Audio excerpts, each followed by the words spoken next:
सारे विकार मिट जाते हैं। कि जल सुधु पे न सावन दिया, कीमत कठिन करारी राम जी, कीमत कठिन करारी। मुनि तपस्या सिद्ध्या पीरा, मुनि तपस्या सिद्ध्या पीरा, धोयो नहीं लिगारी, जामो है भारी। कोई धोवे संत हजारी, जामो है भारी, है भारी। जल सु धुपे न साबन दिया।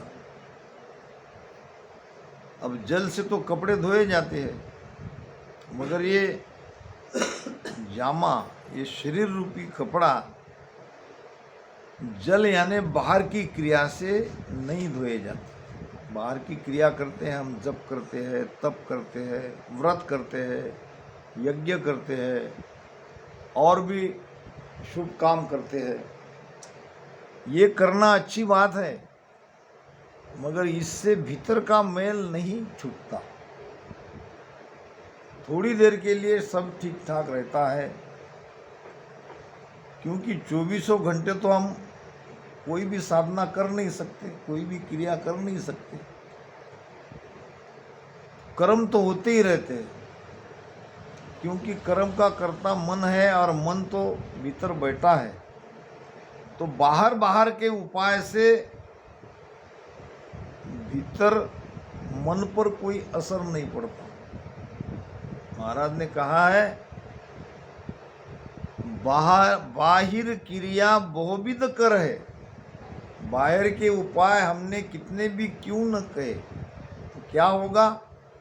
उस घाणी के बेल के जैसी स्थिति होगी। जा जूते त्या ही फिर, यानी जहाँ से उसको जोता गया वो घानी का बैल 3 लोक में फिरते फिरते आखिर वहीं आ जाता है। इसी प्रकार ये जीवात्मा बाहर के कर्मकांड से, बाहर के क्रिया से, बाहर के उपाय से 3 लोक में ही घूमता रहेगा। और 3 लोक में तो माया है, 3 लोक में तो काल है, 3 लोक में तो सुख दुख है। हमको तो सुख दुख से परे जाना है, हमको तो काल के परे जाना है, हमको तो माया का त्यागना है। तो इसके लिए ये उपाय काम नहीं आएगा। जलसु धुपे न साबन दिया, साबन नाम क्रिया। कोई योगिक क्रिया करते हैं, कोई हठ योग करते हैं, कोई पवन योग करते हैं, तो कोई अष्टांग योग करते हैं। ये बाहर की क्रिया से या इन योगिक क्रिया से शरीर की शुद्धि होगी, शरीर निरोगी होगा, मगर आत्मा बंधन से मुक्त नहीं होगी। बंधन से मुक्त करना है तो एक ही उपाय है, सांसों सांस में राम राम भजन करो। इसके सिवा दूसरा कोई उपाय नहीं। शब्द लठले माय पसारे, यूं मन सरप मार्यो जाई। मन रूपी सरप भीतर है और हम बाहर बाहर लाटी। सरपवास बम्बी में हुई और बाहर कुटिया मरे न कोई। सरप कहाँ है? छेद में, नीचे जमीन में, और हम लाठी लेके ऊपर मार रहे हैं। लाठी मारना यानी ये बाहर की क्रिया करना। बाहर के उपाय से वो मन रूपी सरप नहीं मारा जाएगा। उसको अगर मारना है तो भीतर जाना पड़ेगा। मन भीतर है, क्रियाएं बाहर हो रही है। शब्द लठले माय पसारे, शब्द रूपी लठ, लठ नाम लकड़ी, लकड़ी से ही तो सर्प को मारोगे। सर्प है भीतर, ये मन ही सर्प है। तो उसके लिए चाहिए आपको लठ, और ये लठ है शब्द, और वो शब्द है राम नाम। राम नाम धारो धार, सांस उसास में सुमिरन करो, तभी मन को मार सकोगे, मन के विकारों से दूर हो सकोगे, विचारों से दूर हो सकोगे, नहीं तो ये मन मारा नहीं जाएगा। जलसु धुपे न साबन दिया, कीमत कठिन करा दी। ये बड़ी कीमती काया है, इसको धोना बड़ा कठिन है, और ये भी थोड़ा थोड़ा भजन करने से काम नहीं होगा, करारा कठिन है भजन करना। बहुत करारे से, बहुत सोच समझकर पूरा मन इसमें लगा के प्रेम से भजन करना पड़ेगा। बाकी सारे संसार के कार्य आसानी से किए जा सकते हैं, मगर ये भक्ति करना बड़ा कठिन है। महाराज कहते हैं, भक्ति करे जन सूरा हो,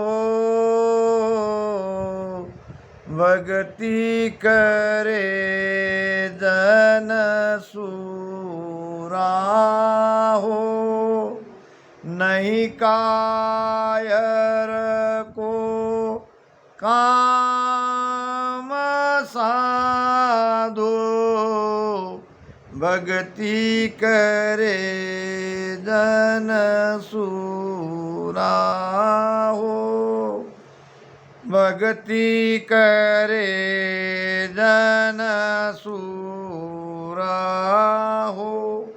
सूरा नाम शूरवीर, शूरवीर ही भक्ति कर सकता है, कायर भक्ति नहीं कर सकता। थोड़ी देर भजन राम राम कर लेगा और मन कहेगा बस हो गया भजन, अब चलो उठो, ये क्या है? कायरता है। शूरवीरता चाहिए, धैर्य चाहिए, विश्वास चाहिए, तभी भक्ति होगी। जैसा शूरवीर जब युद्ध के मैदान में जाता है तो किसी की आशा नहीं रखता, अगर आशा रखेगा तो वहाँ वो शूरवीरता नहीं दिखा सकता। तन मन धन की आसन राखे,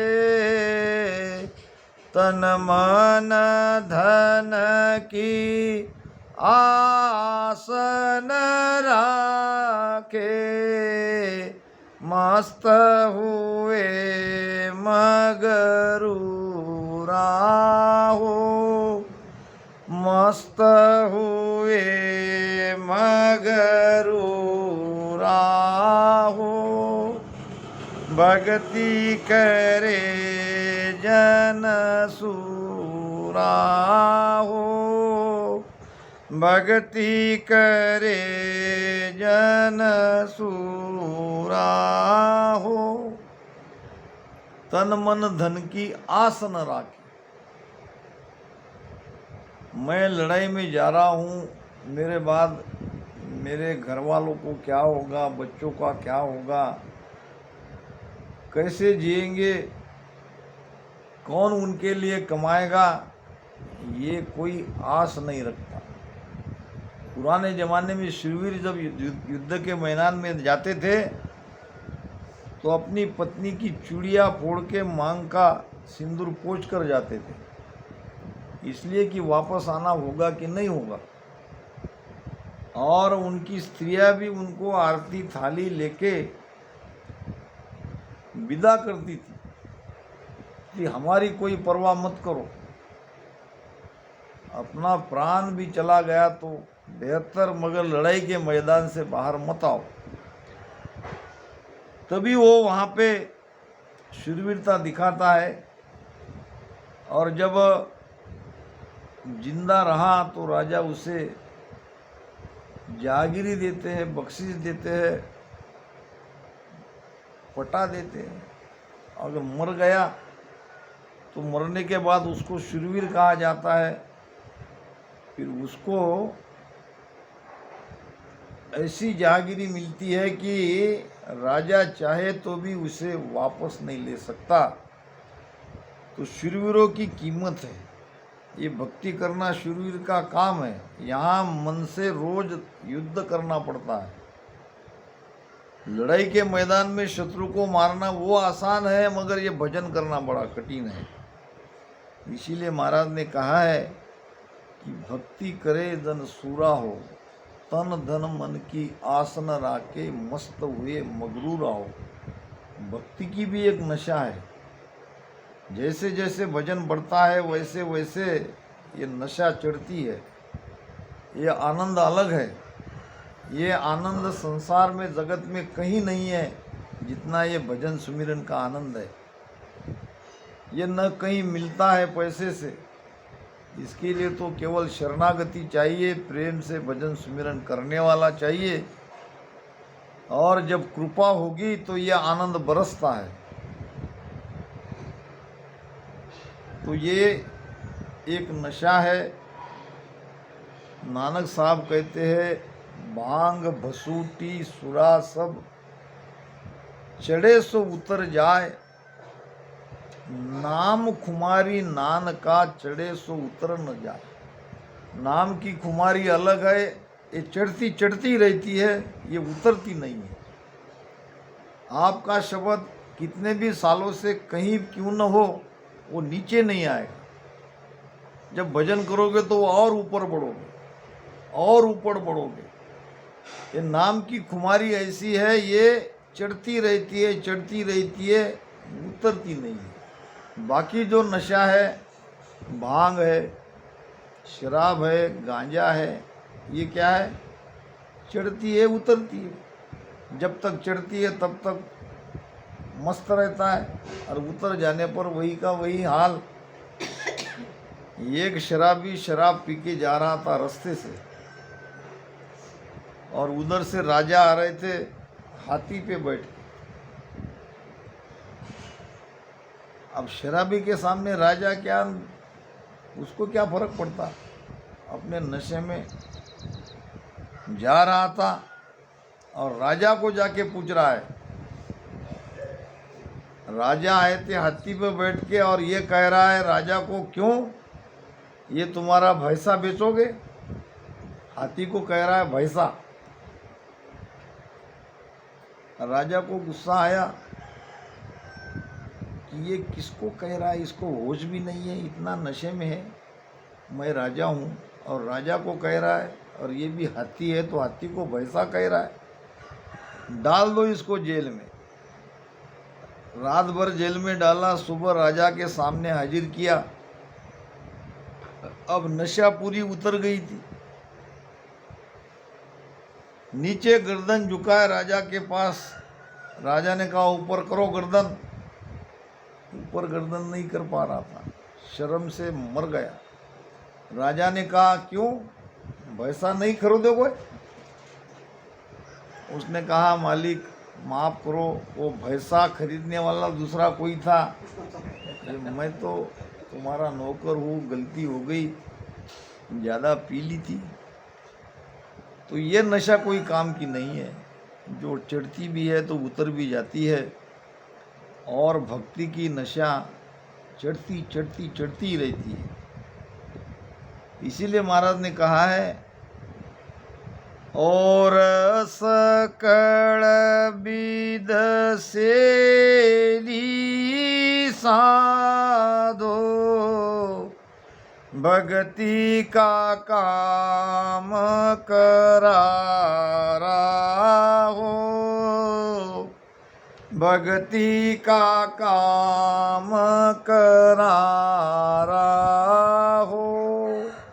करार निश्चित समय भजन के लिए देना पड़ेगा। बाकी जगत के काम जैसे तैसे हो ही जाएंगे। और सकल विद शैली, हम जगत के काम को महत्व देते हैं, सुमिरन को कम महत्व देते हैं, और जब समय मिलेगा तब करेंगे ये सोचते हैं, तो ये गलत है। आप सुबह ब्रह्म मुहूर्त पे उठ जाओ, 2 बजे उठो, 3 बजे उठो, 6 बजे तक भजन करो, दिन भर नशा रहेगी, दिन भर एक अलौकिक आनंद में आप रहोगे। बस इतना ही भजन किया तो काफ़ी है। एक आसन पे बैठ के भजन की आदत डालो, भजन करना सीखो। यहाँ सत्संग होती है तो भजन के लिए ही होती है। तो एक बार आपका 3 घंटा 4 घंटा ये भजन सुमिरन का तुम्हारा आसन पक्का हो जाएगा तो देखो कितना आनंद होता है। महाराज ने कहा है कि शब्द जागृत होने के लिए इतना समय नहीं लगता, अगर लगा है तो हमारे कारण लगा है, हमने ज्ञान को ठीक से समझा नहीं है।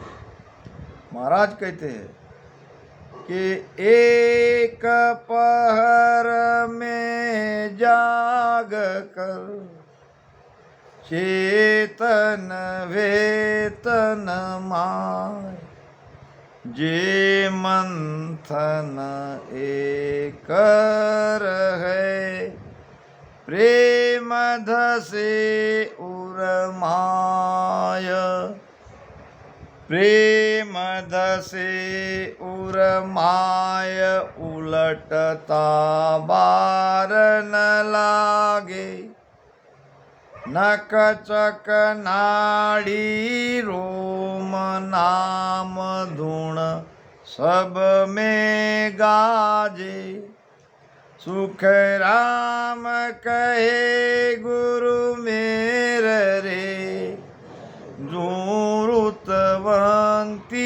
भाया, एक पहर में जाग कर चेतन वेतन माया। एक पहर यानी 3 घंटे जाग कर, जागृत अवस्था में। चेतन, चेतन यानी मन को भटकने नहीं देना है, मन को बराबर भजन में लगा के सांसों सांस में राम राम करना है 3 घंटे तक। अगर कोई ऐसा भजन करता है, अपना मन बना लेता है, मन भजन का संकल्प करता है और 3 घंटे एक आसन पे बैठ के सांसों सांस में धारोधार भजन करता है, मन को इधर उधर भटकने नहीं देता है और नींद नहीं आनी चाहिए।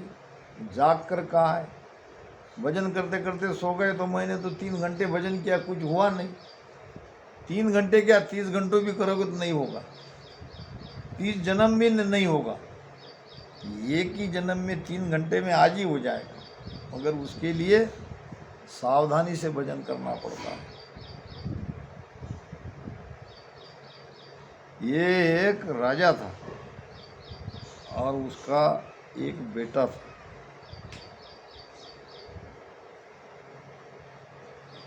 अब राजा सत्संगी था, राजा को लगा कि मेरा बेटा भी सत्संगी बनना चाहिए, और तो बाकी युद्ध कला, शस्त्र चलाने की, ये तो सारी कला उसको आती ही थी, मगर उसे लगता था कि इससे कुछ होने वाला नहीं है। बेटा तो मेरा भजन सुमिरन करने वाला चाहिए, सत्संगी बनना चाहिए। इसलिए उसने एक आश्रम में एक गुरु के पास ट्रेनिंग के लिए भेज दिया। अब देखा तो वहाँ कोई व्यवस्था नहीं, एक महात्मा बैठे थे, छोटी सी उसकी कुटिया थी, और इसने कहा कि मैं राजा का बेटा हूँ, मुझे तुम्हारे पास राजा ने भेजा है। उसने कहा आओ बैठो, आज से ये झाड़ू तुम्हारा काम, सारा आश्रम साफ सुफ करना, कुएं से पानी लाके डालना। तो उसने कहा मुझे कोई काम करने के लिए नहीं भेजा है। नहीं, मुझे मालूम है तुमको किस लिए भेजा है, मगर यहाँ तो मैं जैसा कह रहा हूँ वैसा तुमको करना पड़ेगा, नहीं तो जाओ वापस। अब लड़का डरने लगा, वापस गया तो पिताजी की डांट पड़ेगी, पिताजी मारेंगे, और यहाँ तो ये झाड़ू लगाने की बात कर रहे, पानी लाने की बात कर रहे, तो क्या करे। जिंदगी में कभी काम नहीं किया था और फिर दूसरे दिन से शुरू हो गई ड्यूटी। आश्रम की साफ सफाई करना, पानी लाना, बर्तन मांजना, कपड़े धोना, अपने कपड़े धोना, महीना 15 दिन उसमें ही चले गए। कोई सिखाया नहीं, कुछ बात हुई नहीं, काम कराने लगा। बहुत बार मन में आया कि चला जाए इसको छोड़ के। मेरे पिताजी ने मुझे गलत जगह भेजा है, मगर डर की वजह से रुका। एक दिन उस महात्मा ने कहा, बेटा अब आज से तुम्हारी ट्रेनिंग शुरू। तो बोलो क्या करना है, मुझे सिखाओ। सिखाना कुछ नहीं है, तुमको केवल बचाना है अपने आप को। मेरे पास तलवार है, लकड़ी की तलवार थी। ये तलवार का मार तुमको खाना नहीं है। मैं कभी भी तुमको मार सकता हूँ, मैं कहीं से भी आ सकता हूँ, आगे से, पीछे से, दाएं से, बाएं से। आपको बचना है, मार तलवार की खानी नहीं है। अब इसको तो कोई आदत नहीं थी। पहले ही दिन कम से कम 10-20 बार उसने तलवार की मार खाई। महात्मा जी ने कहा, ऐसे से नहीं जमेगा बेटा, तुमको ये वार चुकाना है, तुमको जागरूक रहना है, तुमको चेतन रहना है। चेतन के बारे में दृष्टांत कह रहा हूँ। चेतन किसको कहते हैं? दूसरे दिन काफी उसको समझ आ गई, इस वार को कैसे चुकाना है। 2-4 बार तो उसने मार उस दिन भी खाए। तीसरे चौथे दिन से एक भी वार वो नहीं खा रहा था। वो चेतन था, वो हमेशा सावध था। यानी कहीं से भी वो आए, कभी वो सामने से आता, पीछे से आ जाता तो पीछे से वो सावध रहता था। अब वो महीनों हो गए, लकड़ी की तलवार का कुछ भी असर उसके ऊपर नहीं पड़ रहा था। वो बराबर सारे वार को यानी चुकाते जा रहा था। कहने का मतलब उसके ऊपर तलवार नहीं लग रही थी। अब एक दिन महात्मा जी ने कहा, बेटा अब 1 महीने में तो तुम पूरी तरह से ट्रेन हो गए हो। अब मैं रात में भी तुमको मार सकता हूँ। अब मैं रात में भी तुमको मार सकता हूँ। दिन में मेरे मन में आए तब मैं मारूंगा। अब तुम दिन में तो बच रहे हो, सारे मेरे वार खाली जा रहे हैं, एक भी तुमको लग नहीं रहा है, तो अब रात की बात याद रखना। तो उसने कहा, महाराज मैं सोऊं नहीं क्या? सो, मगर ऐसे सो चेतन होकर सो। तो रात में तो उसने पहले 2-4 दिन तो बहुत मार खाई। धीरे धीरे डर से उसकी आदत पड़ गई। रात में भी वो चौकन्ना रहने लगा। न दिन में उसको वार लग रहा था, न रात में वार लग रहा था। पूरा होने के बाद एक दिन संत ने कहा, बेटा अब तुम पूरी तरह से ट्रेन हुए हो, अब तुम्हारी असली ट्रेनिंग अब शुरू होगी। अब ये लकड़ी की तलवार मैं फेंक दूंगा, मेरे पास असली तलवार रहेगी। अब क्या रहेगी? अब तुम जैसे लकड़ी की तलवार से अपने आप को बचाते आए हो, अब असली तलवार से बचा के दिखाओ, तभी तुम मेरे शिष्य, मैं तुम्हारा गुरु। अब उसने कहा, तुम्हारी कृपा होगी तो मैं बच जाऊंगा। तो गुरु महाराज ने उसको तलवार से आगे से, पीछे से, दाएं से, बाएं से मारने की कोशिश करी, मगर एक भी तलवार का मार उसे नहीं लगा। अपने आप को उसने बचा लिया। अब कहा कि बेटा अब रात का देखना, अब रात में भी मैं तुम्हें तलवार से मार सकता हूँ। अब रात में अगर तलवार कहीं लग गई तो तुम्हारी जान भी जा सकती है। ये बड़ा जोखिम का काम है, ये तुम्हारी आखिरी ट्रेनिंग है।